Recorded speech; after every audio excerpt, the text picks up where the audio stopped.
sad day in Talladega yesterday. Scriptures were read and tears were shed as more than 100 family members, friends, and community supporters paid their respects to Talladega native and Defense Logistic Agency member Chrissy Davis during a memorial service at Ursery Funeral Home on Sunday afternoon. Davis, who was 54, died during an indirect fire attack near Bagram Air Base in Afghanistan on June the 8th. The service began with an invocation delivered by her husband, Michael Davis, who then yielded to the couple's daughter, Angie Mitchell, who offered remarks on behalf of the family. Mitchell described her mother as loving and compassionate. Talladega Mayor Larry Barton thanked the community for its support. He read several scriptures, including Proverbs 18 and 24, a scripture he said defined her friendly nature. He said, quote, Chrissy had friends all over the world. Husband Davis gave the eulogy for his fallen wife, chronicling how the couple met and the challenges the duo faced as they moved around the United States for her job. He said, we had no regrets with each other. As Alan Watson sang, I'm proud to be an American, nearly everyone in the sanctuary stood and sang the lyrics in unison, then remained standing for the playing of taps.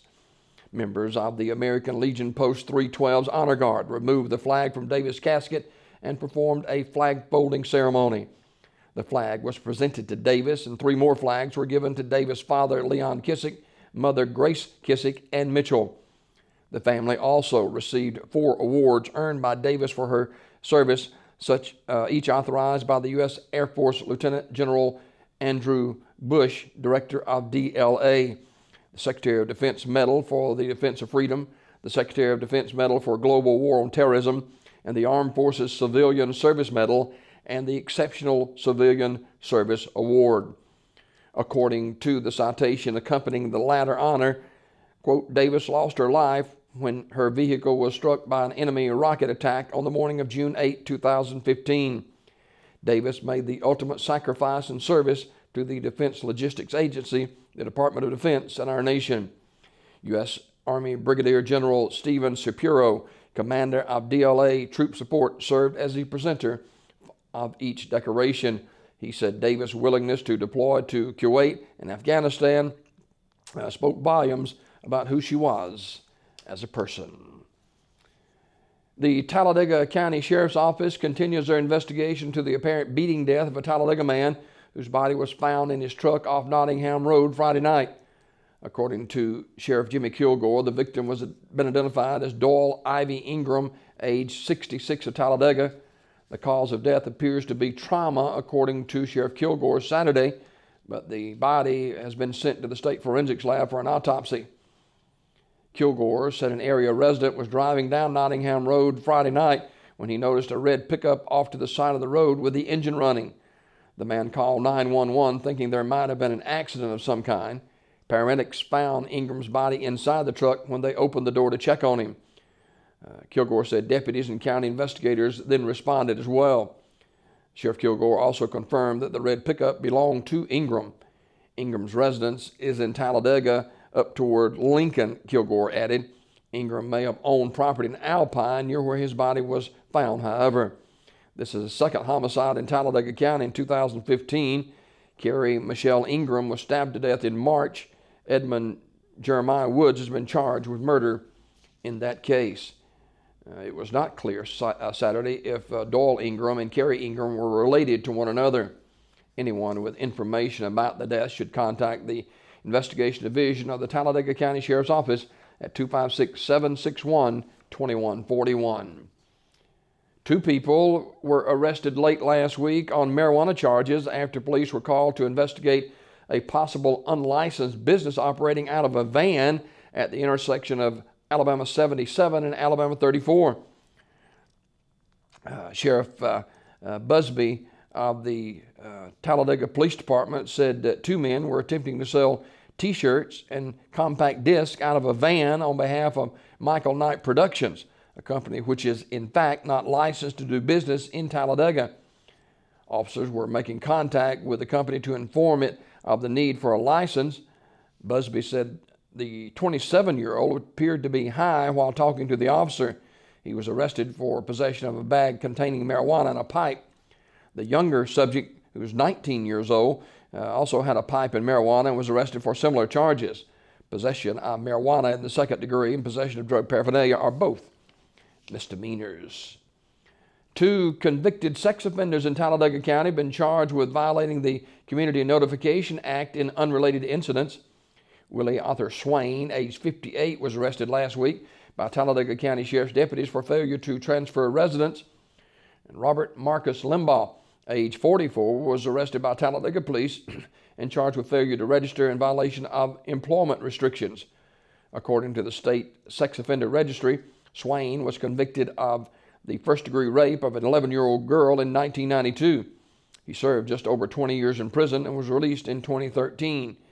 He was registered at 4137 Nottingham Road in Alpine as of March 2015. It's not immediately clear where he had moved. His bond set at $25,000, according to Talladega County Metro Jail records. Limbaugh, who was arrested Friday and did not have bond as of late Friday, according to Chief Jason Busby. According to the entry, Limbaugh was convicted of second-degree rape involving a 15-year-old girl back in 1994. He registered in Sylacauga in 2007 and was confirmed living at 46 Saturday Lane in Sylacauga in April. He was working as a welder in Childersburg, according to the registry. Other than the apparent relocation in Talladega, the details of Limbaugh's violation were also not entirely clear. Busby said that he had only been charged Friday and the completed report had not went through the system yet.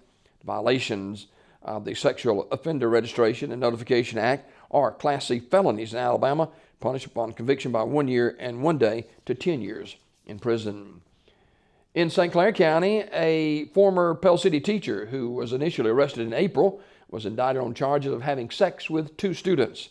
St. Clair District Attorney Richard Minor said Ashley Gilley, age 31 of Pell City, was indicted for 2 counts of a school employee engaging in a sex act or deviant sexual intercourse with a student under the age of 19. Gilley was indicted by the St. Clair County Grand Jury that convened last week. Gilley turned herself into authorities a few days ago and was shortly released after she was booked into the St. Clair County Jail. She remains free on $100,000 bond. Gilley is scheduled for her arraignment in August. An investigation was initiated by the Pell City Police Department in April after Dr. Michael Barber, the superintendent of Pell City Schools, contacted the police department and the St. Clair District Attorney's Office after school system officials learned of potential criminal conduct by the teacher, Minor said. Gilley was initially arrested on April 30th on 1 count of a school employee engaging in a sex act or deviant sexual intercourse with a student under the age 19. The former Williams Intermediate School teacher resigned from her job the day before her arrest. The charge is a Class B felony, which, if convicted, is punishable by 2 to 20 years in prison. That case remains under investigation. And finally, a police response at Talladega Downs late last week resulted in 2 misdemeanor arrests, 1 felony arrest, and the recovery of 2 handguns, according to Talladega Police Chief Jason Busby. Officers were dispatched to the apartments on Thursday night about 10:50 after someone called to report a group of young men, possibly armed, standing around in the parking lot. Busby said when officers arrived, at least 2 men appeared to be tossing something underneath a white Cadillac parked in the lot. Another person was tossing something underneath a Honda Civic, he said. The items recovered underneath the Cadillac were a Taurus 9mm and a Smith & Wesson .40 caliber handgun. The items recovered under the Honda were a small bag containing what appeared to be marijuana and a set of scales. The person seen tossing those items was arrested for possession of marijuana in the second degree and possession of drug paraphernalia. Busby said at least one of the young men was drunk and appeared to try and crawl to the Cadillac with the guns underneath it. He was arrested for public intoxication. A third person, Marlon Kelly Jr., age 22, was in possession of Loratab tablets with a prescription bottle, Busby said. Kelly was arrested for unlawful possession of a controlled substance. Possession of a controlled substance is a Class C felony in Alabama, punishable upon conviction by 1 year and 1 day to 10 years in prison. Public intoxication, possession of marijuana in the second degree, and possession of drug paraphernalia are all misdemeanors. That's a look at local news this morning, brought to you by Thrashes, Floors, and More.